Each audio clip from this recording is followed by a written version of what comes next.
요한복음 17장을 가리켜서 겟세마네의 기도문이다라고 부릅니다.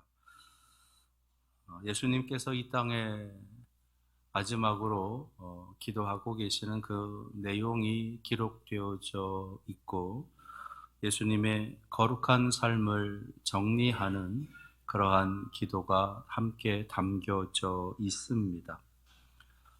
땀방울이 빗방울이 되도록 간절하게 기도하셨던 그 겟세마네의 기도, 그 기도를 예수님께서는 오늘 1절 말씀에서 이렇게 시작하고 계신다라고 설명해 주고 계시는데, 1절에 예수께서 이 말씀을 하시고 눈을 들어 하늘을 우러러 이르시되 라고 그 기도를 시작하고 있는 모습을 보여주십니다.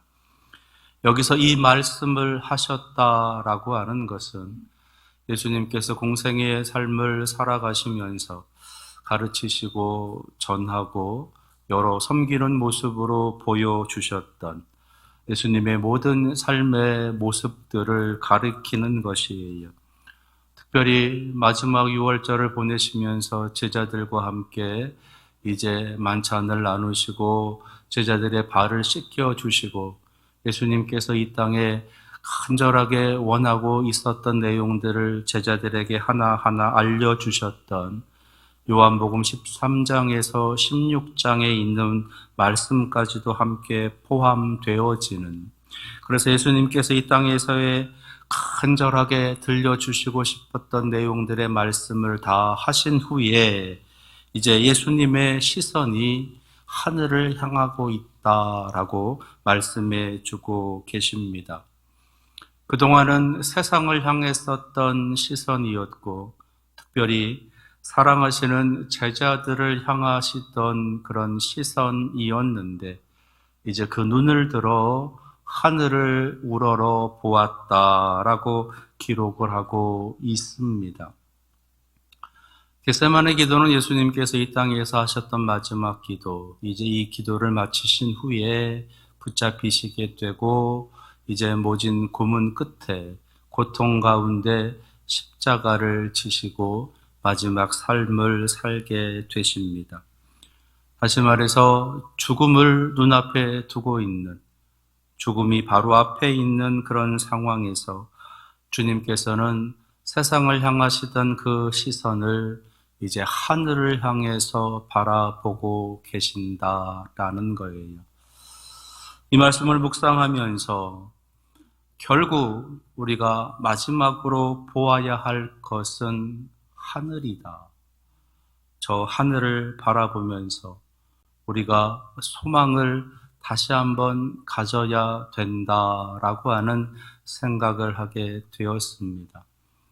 그동안 세상을 살아가면서 우리의 눈은 세상을 향해 있었습니다. 세상에 있는 일들, 세상에 있는 것들, 세상에 있는 사람들, 그 세상을 향해 있었던 것이 우리의 눈이었고, 그래서 아픔도 있었고, 고통도 있었고, 괴로움도 있었고, 그래서 정말로 보아야 될 것들 보지 못하는 안타까움도 있었습니다. 이제 그렇던 우리의 눈을 하늘을 향해서 다시 뜨면서 저 하늘을 바라볼 수 있는 그런 눈이 되어야 되겠다. 이제는 더 이상 세상에 있는 것들, 세상의 일들, 세상의 사람들을 보기보다는 하늘을 바라볼 수 있는 그런 눈을 가져야 되겠다라는 생각을 하게 되었습니다. 결국 우리가 마지막으로 보아야 될 것은 하나님이에요. 그리고 우리가 마지막으로 우리의 가슴에 소망으로 품어야 될 것은 하나님의 나라인 것입니다. 그동안 세상을 보고 사셨던 모습, 세상의 일들, 세상의 사람들을 보고 계셨던 그 눈을 이제는 저 하늘로 돌리시면서 하늘을 바라보시고 살아갈 수 있는 여러분들 되시기를 바랍니다. 그렇게 하늘을 바라보신 주님께서 이제 기도를 시작하고 계세요. 1절 이어서 아버지여 때가 이르렀사오니 아들을 영화롭게 하사 아들로 아버지를 영화롭게 하게 하옵소서. 이 구절에서 좀 특이한 것은 아들로 영화롭게 하사라고 기도하고 계시다는 겁니다. 하나님께서 아들이신 예수님을 영화롭게 하셨다라는 것이고, 이제 한 번 더 영화롭게 해 달라고 하는 그런 기도를 드리고 있다라는 거지요. 그동안 하나님께서 아들을 영화롭게 하셨다는 것, 그동안 아버지께서 그 아들 예수 그리스도를 영화롭게 하셨다라는 겁니다. 하나님께서 예수님을 영화롭게 하셨다라는 것, 어떤 모습으로 하나님께서 그 아들 예수 그리스도를 영화롭게 하셨느냐? 먼저 그 이름, 예수라는 이름, 그리고 그리스도라고 하는 그 이름, 그것은 유일한 구원자 되심을 선언하는 이름으로 불러주셨다라는 것이에요. 다른 이름이 없습니다. 오직 예수 그리스도, 그 이름만이 구원자이시고 그 이름만이 메시아이시다라고 하시는 이름으로 그 예수를 불러주셨다라는 것. 그것이 예수님을 영화롭게 하시는 하나님의 모습이었습니다. 또 하나님께서 어떻게 예수님을 영화롭게 하셨는가? 그의 삶을 특별하게 이끌어 가셨다는 것이에요. 예수님의 일생은 특별한 일생이었습니다. 그 출발인 예수님의 출생부터 아주 특별한 출생이셨어요. 공생애의 삶을 살아가시는 3년이라고 하는 삶 동안 하나님께서는 예수님에게 특별한 은혜, 특별한 능력, 특별한 것들로 채워주셔서 기적을 행하시게 하시고 놀라운 가르침을 선포하게 하시고 하나님의 말씀 또한 선포하게 하셨습니다. 그래서 이 땅에서 듣지 못했었던 저 하늘의 신비로운, 저 하늘의 놀라운 크고 비밀한 일들을 예수님을 통해서 들을 수 있게 하셨다라는 겁니다. 그렇게 하나님께서는 예수님의 일생을 특별한 일생으로 이끌어 가시면서 그에게 특별한 능력으로 그를 이끌어 주셨다는 것. 그것이 하나님께서 예수님을 영화롭게 하시는 모습이었어요. 또 하나가 있는데 하나님께서 예수님의 그 이름을 영화롭게 하신 것은 삼위일체의 영광을 계속 보존해 주셨다라는 겁니다. 오늘 5절에 있는 말씀을 보니까 창세전에 내가 아버지와 함께 가졌던 영화로서라고 기록하고 있어요. 창세전에, 이 세상을 시작하시기도 전에 하나님과 함께 가지고 있었던 영광, 하나님과 함께 가지고 있었던 영화로움, 곧 삼위일체의 하나님이었다라고 하는 그 영화로움이 바로 그 예수님을 영화롭게 하시는 하나님의 모습이었다라는 것을 우리에게 알려주시는 거예요. 이렇게 하나님께서는 예수님을 영화롭게 하셨다라는 겁니다. 그렇게 영화로움을 받으신 그 예수님께서 이제 하나님 앞에 기도하기 시작을 하는데 한 번 더 나를 영화롭게 하시고 나로 하여금 아버지를 영화롭게 할 수 있게 해달라고 기도하고 계신다는 거예요. 하나님이 자신을 영화롭게 하셨기에 이제는 내가 하나님을 영화롭게 하기를 원합니다. 기도하고 계시는 거예요. 이것은 우리들 인생의 목적이기도 한 것입니다. 인생의 목적은 하나님의 이름을 영화롭게 하는 것, 그 하나님의 이름을 영원토록 즐거워하는 것, 하나님의 그 거룩한 영광을 높여 드리는 것, 그것이 우리 인생의 목적인 것. 예수님께서는 그것을 분명히 기억하고 그가 마지막으로 이 땅에 데리고 있는 그 기도 속에서도 그 하나님의 영광을 위한 삶을 살게 해달라고 기도하고 계신다라는 겁니다. 나에게 마지막 10분이라고 하는 시간이 주어졌다면 그 10분을 나는 무엇을 위해서 기도할 것인가? 예수님께서는 하나님의 그 이름을 영화롭게 하기 위해 기도하고 계시는 거예요. 이 모습을 따라서 우리도 우리에게 주어진 우리의 인생, 그 인생을 하나님을 영화롭게 하나님의 영광을 높여드리기 위한 삶을 살아갈 수 있어야 되겠습니다. 자, 그러면 우리가 하나님의 그 이름을 영화롭게 하나님의 영광을 높여드리며 살아갈 수 있는 방법은 무엇이겠는가?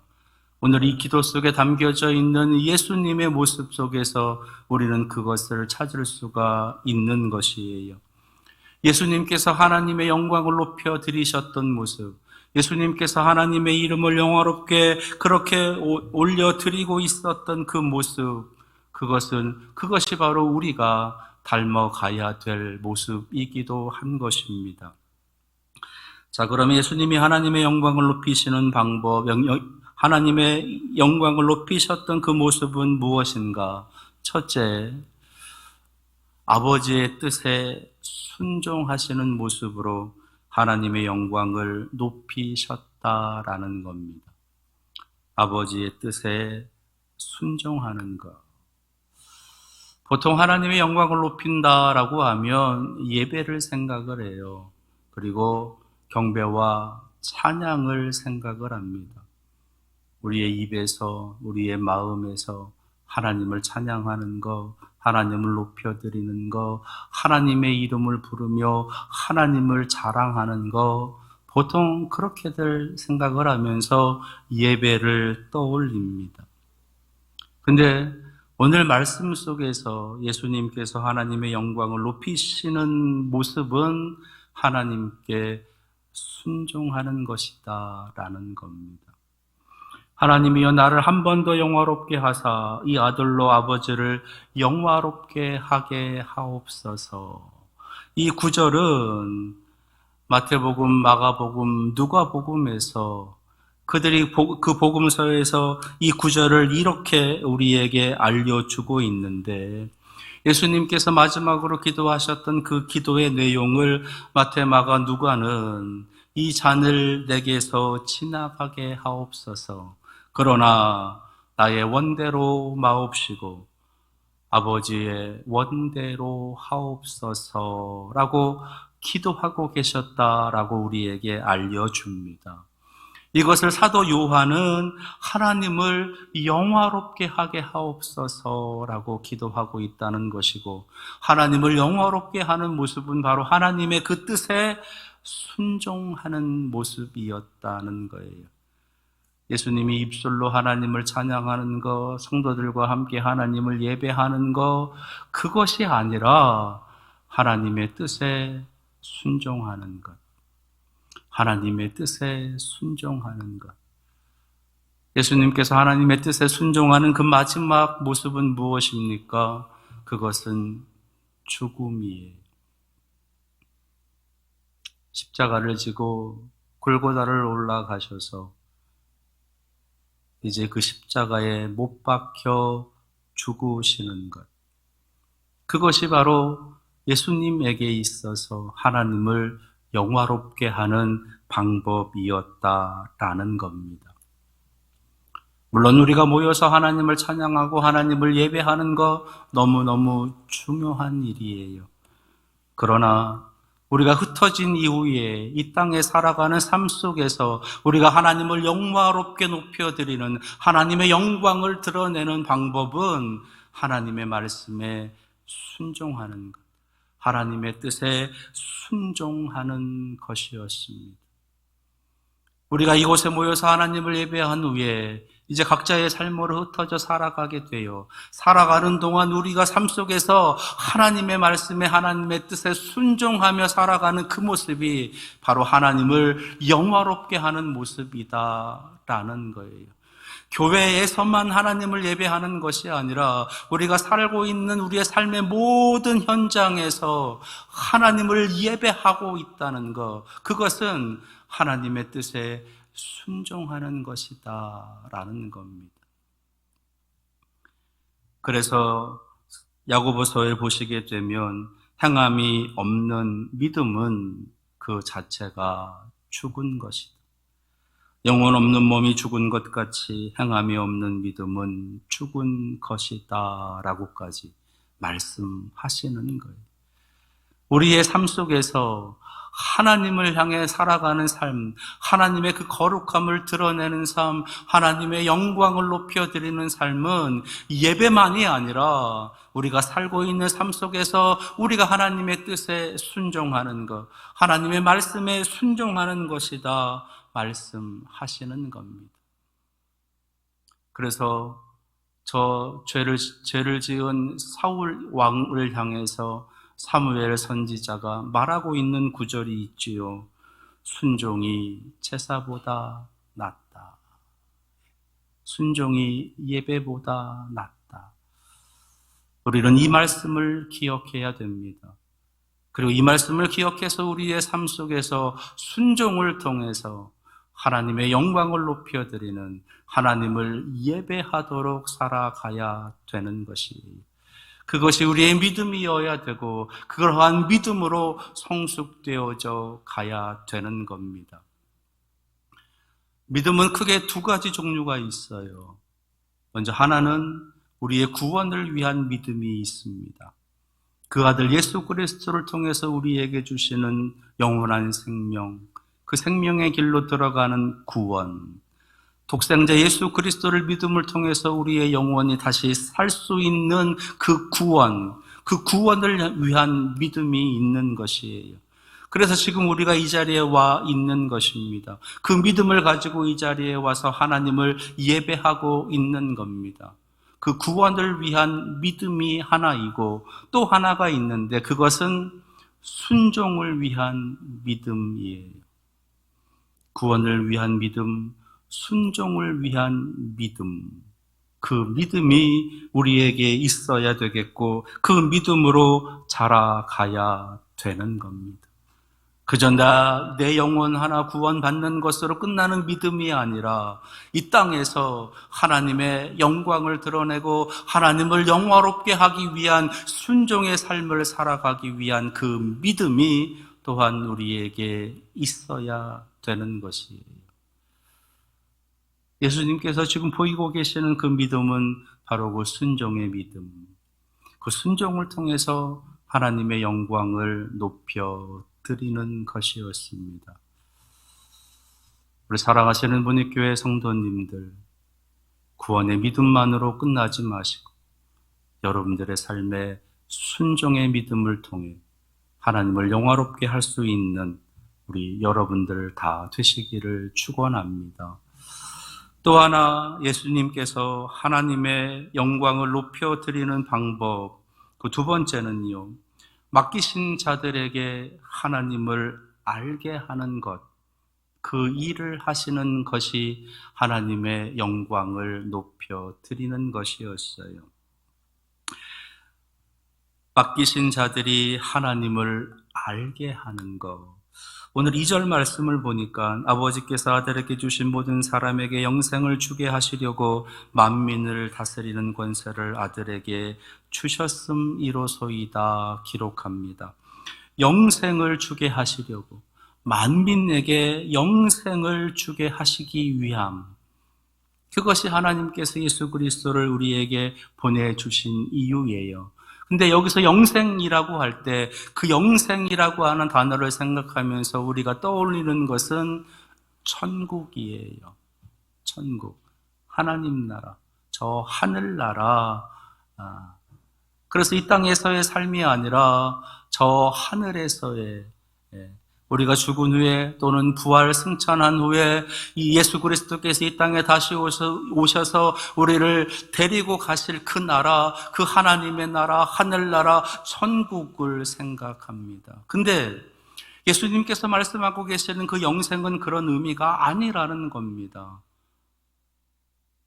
그 영생을 예수님께서는 오늘 3절 말씀에서 이렇게 설명하세요. 영생은 곧 유일하신 참 하나님과 그가 보내신 자 예수 그리스도를 아는 것입니다. 하나님과 예수 그리스도를 아는 것, 그것이 영생이라는 것. 하나님을 아는 것, 예수 그리스도를 아는 것이 영생이라는 겁니다. 저 천국이 아니라 하늘나라가 아니라 하나님의 나라가 아니라 하나님을 아는 것, 예수 그리스도를 아는 것, 그것이 바로 영생이다라는 것이 영생이다. 안다는 것, 그것은 믿음으로 바로 연결되어지는 겁니다. 믿음은 내가 잘해서 생기는 것이 아니라 믿음의 대상이 잘해야 내게 생기는 거예요. 무슨 말이냐 하면 하나님을 향한 우리의 믿음이 더 성숙되어지고 단단해진다라고 하는 것은 내가 기도해서 내 믿음이 더 단단하게 해달라고 기도하는 그 기도의 모습을 통해서 내 믿음이 단단해지는 것이 아니라 하나님께서 나를 얼마나 사랑하시는지, 하나님께서 나를 얼마나 자주 만나고 계시는지, 하나님께서 나를 얼마나 이끌어 가시고 능력 가운데 인도해 가시는지를 내가 알면 알수록 하나님을 향한 그 믿음은 더 견고해진다라는 겁니다. 이 말은 반대로 하나님을 모르면, 예수 그리스도를 모르면 하나님에 대한 믿음도 없다는 거예요. 하나님을 불신합니다. 하나님을 거부해요. 하나님에 대해서 배반하기도 합니다. 그리고 거짓된 것을 숭배해요. 하나님을 믿지 못하니까 다른 걸 믿는 거예요. 하나님을 믿지 못하니까 자신을 믿는 거예요. 하나님을 믿지 못하니까 돈을 믿는 거예요. 하나님을 믿지 못하니까 학력을, 사람을 믿으려고 하는 겁니다. 하나님을 믿으려면 그래서 하나님을 알아야 돼요. 하나님을 알고 예수 그리스도를 알아갈 때 우리의 믿음은 자연스럽게 더 견고하게 되는 거죠. 그런 의미에서 예수님께서는 하나님을 알아가는 것, 자신 예수 그리스도를 알아가는 것, 그것이 곧 영생이다. 그것이 영생이다 말씀하시면서 우리의 믿음은 결국은 우리를 영원한 생명으로 인도해 간다라고 말씀하고 계시는 겁니다. 영접하는 자 곧 그 이름을 믿는 자들에게는 하나님의 자녀가 되는 권세를 주셨으니, 여기서 하나님의 자녀가 되는 권세, 이것이 곧 영생이다라는 것.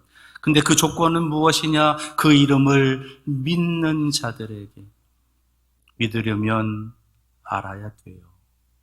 하나님을 알고 예수 그리스도를 알 때 우리는 믿을 수가 있는 겁니다. 그리고 믿게 되면 그 다음이 돼요. 믿게 되면 그 다음이 돼요. 그 다음이 뭐냐? 순종입니다. 그래서 하나님을 믿으면 버릴 수 있어요. 하나님을 믿으면 드릴 수 있습니다. 하나님을 믿으면 희생할 수 있어요. 하나님을 믿으면 죽을 수 있는 겁니다. 예수님께서 기꺼이 자신의 몸을 십자가에 못 박아 죽도록 내드릴 수 있는 이유는 하나님을 믿기 때문인 거예요. 아브라함이 그 아들 이삭을 하나님 앞에 바칠 수 있는 이유는 바로 하나님을 향한 믿음인 거예요. 그래서 하나님께서 그 이삭을 바치는 그 모습을 보시면서 내가 너를 인정한다. 내 믿음을 인정한다. 너를 의로 인정한다. 라고 말씀하시는 겁니다.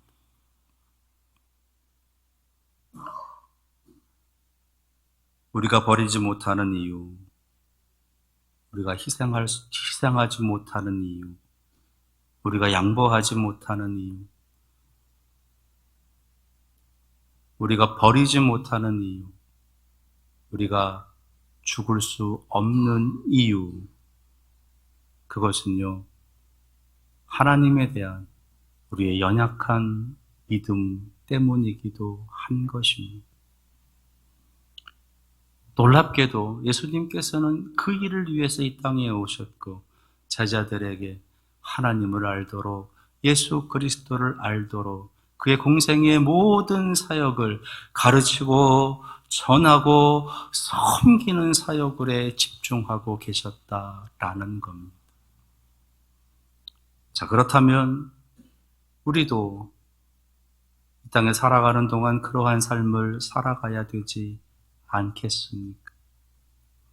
내게 맡기신 자들에게 그 하나님을 알게 하는, 예수 그리스도를 알게 하는 그 일을 하신 예수님처럼 우리에게 맡기신 자들에게 그 일을 해야 되지 않겠어요? 자, 그럼 여기서 우리에게 맡기신 자들이 누구냐라는 겁니다. 여러분들에게 맡겨주신 자들이 누구냐? 사도행전 1장 8절에 오직 성령이 너희에게 임하시면 너희가 권능을 받고 예루살렘과 온 유대와 사마리아와 땅끝까지 이르러 내 증인이 되리라 하셨습니다. 예루살렘, 온 유다, 사마리아, 땅끝. 하나님께서 우리에게 맡겨주신 자들은 예루살렘에 있는 사람들일 수도 있고요, 유다에 있는 사람일 수도 있고요, 사마리아에 있는 사람일 수도 있고요, 땅끝에 있는 사람일 수도 있습니다. 먼저 예루살렘에 있는 사람들은 누구냐? 이것은요, 운명론적으로 우리에게 맡겨주신 사람들, 운명론적으로 묶인 사람들이라고 표현을 할 수 있습니다. 바로 가족들이에요. 가족.